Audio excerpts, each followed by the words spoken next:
নমস্কার বন্ধুরা, সুতোপার সাথে চ্যানেলে আপনাদের সবাইকে স্বাগত। আজকে ইলিশ মাছের একটা দারুণ রেসিপি আপনাদের সাথে শেয়ার করছি। সামনেই ভাইফোঁটা, সেই ভাইফোঁটা উপলক্ষেই বানিয়ে ফেললাম আজকের এই রেসিপি, ইলিশ মাখানি। ইলিশ মাছের একদম অন্য ধরনের একটা রেসিপি। তাহলে চলুন শুরু করে দেওয়া যাক আজকের আমার এই রেসিপি। ইলিশ মাখানি করার জন্য এখানে নিয়েছি 7 পিস ইলিশ মাছ। ইলিশ মাছটা ভালো করে ধুয়ে পরিষ্কার করে নিয়েছি, আর এটাতে একটু নুন আর হলুদ মাখিয়ে নেব। খুব সামান্য পরিমাণে এটা ভাজবো, একদম হালকাভাবে একটু সাঁতলে নেব। নুন আর হলুদ মাছের সাথে ভালো মতো আগে মিশিয়ে নিলাম।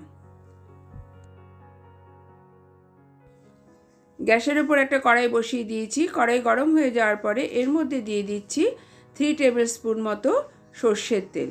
তেল ভালো করে আগে গরম করে নিতে হবে।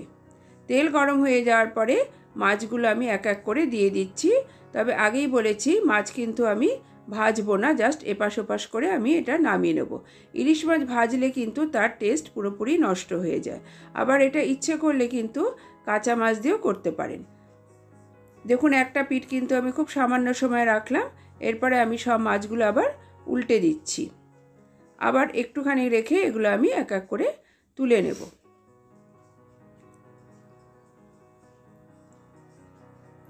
মাছগুলো সব উল্টানো হয়ে গেছে। এবার এগুলো আমি উঠিয়ে নিচ্ছি, জাস্ট একটু সাঁতলে নিয়েছি। সব মাছগুলো আমার তুলে নেওয়া হয়ে গেছে। এবার কড়াইতে যে তেল আছে তার মধ্যে 1 টেবিল স্পুন মতো বাটার আমি দিয়ে দিলাম। তেল আর বাটার গরম হয়ে যাওয়ার পরে এর মধ্যে দিয়ে দিচ্ছি পেঁয়াজ বাটা। দুটো মাঝারি সাইজের পেঁয়াজ নিয়ে সেটা ভালো করে বেটে নিয়েছি, সেটা এর মধ্যে দিয়ে দিলাম। পেঁয়াজটা একটু ভালো করে ফ্রাই করে নিতে হবে, এর কালার চেঞ্জ হওয়া অবধি। এদিকে আমি একটা মিক্সিং জার নিয়ে নিয়েছি, তার মধ্যে দিয়ে দিচ্ছি 1 ইঞ্চি কুচিয়ে নেওয়া আদা, আর দিয়ে দিচ্ছি কয়েকটা কাঁচা লঙ্কা। লঙ্কাটা আপনাদের ইচ্ছে মতো দেবেন। আর লঙ্কা মিহি করে পেস্ট করব বলে এর মধ্যে দিয়ে দিলাম সামান্য একটু জল। এর একটা পেস্ট দেখুন বানিয়ে নিয়েছি।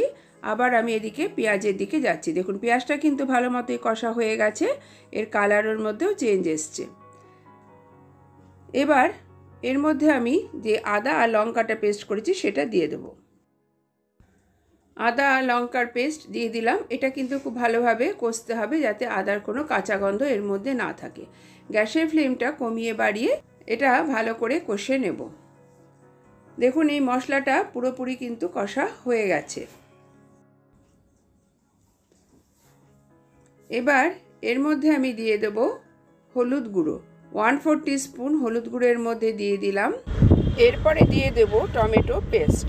এখানে একটা বড় সাইজের টমেটো নিয়ে সেটা খুব মিহি করে পেস্ট করে নিয়েছি, সেটা এর মধ্যে দিয়ে দিলাম। টমেটোটা দিয়েও আবার এটা ভালো করে একটু কষে নিচ্ছি। তবে গ্যাসের ফ্লেমটা কিন্তু আমি এখন একদম লোতে রেখেছি। এই মশলাও কষা হয়ে গেছে। এবার এর মধ্যে আমি দিয়ে দেব ফেটিয়ে নেওয়া টক দই। দইটা কিন্তু অবশ্যই নর্মাল টেম্পারেচারে রাখা দই দেবেন। 1 টেবিল স্পুন টক দই আমি ফেটিয়ে নিয়েছি, সেটা এর মধ্যে দিয়ে দিলাম। দই দিয়ে ভালো করে সব কিছুর সাথে মিশিয়ে নিচ্ছি। গ্যাসের ফ্লেমটা লোতে রেখেই দই সব মশলার সাথে একটু কষে নিচ্ছি। এগুলো সবই কষা হয়ে গেছে। এবার এর মধ্যে দিয়ে দেব স্বাদ মতো নুন। নুন সব মশলার সাথে ভালো মতো মিশিয়ে এরপরে আমি এর মধ্যে জল অ্যাড করব। এটাতে খুব বেশি গ্রেভি হবে না, সেই জন্য হাফ বাটি মতো জল আমি এর মধ্যে দিয়ে দেব। হাফ বাটি জল আমি এর মধ্যে দিয়ে দিলাম। জল দিয়ে একটু এটা মিশিয়ে নিচ্ছি। এবার এই গ্রেভিটা একটু আমাকে ফুটতে দিতে হবে। এটা ফুটে উঠলেই তারপরে আমি এর মধ্যে মাছগুলো দিয়ে দেব।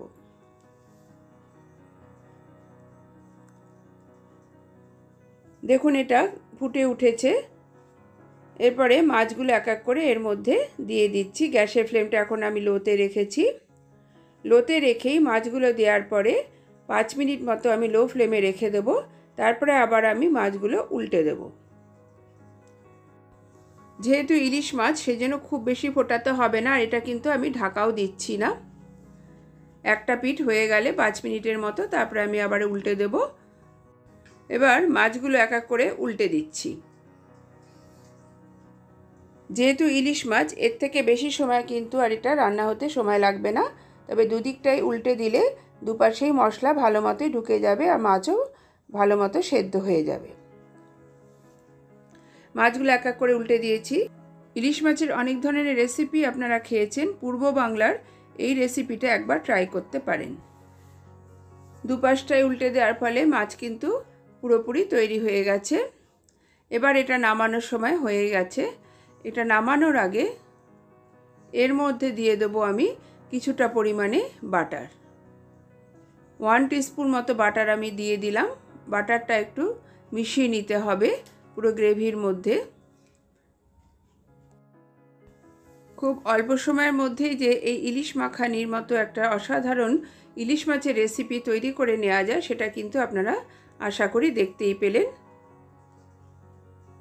এই ভাইফোঁটা উপলক্ষে অবশ্যই এই প্রিপারেশনটা একবার ট্রাই করে দেখতে পারেন। আশা করি সবারই খুব ভালো লাগবে। এবার এটা আমি নামাবো। গ্যাস অফ করে দিলাম। গ্যাস অফ করে দিয়ে এটা একটু ঢাকা দিয়ে রাখলাম। এরপরে আমি এটা গরম গরম সার্ভ করব। আমার আজকের এই রেসিপি আপনাদের কেমন লাগলো সেটা কিন্তু অবশ্যই কমেন্ট বক্সে মতামত দিয়ে জানাবেন। আর যারা আজকে আমার চ্যানেলে নতুন, তাদের কাছে রিকোয়েস্ট থাকলো চ্যানেলটি সাবস্ক্রাইব করে নেওয়ার। পরবর্তীকালে অন্য কোনো ভিডিও নিয়ে আবার আপনাদের সামনে হাজির হয়ে যাব। সকলে ভালো থাকবেন, সুস্থ থাকবেন। ধন্যবাদ।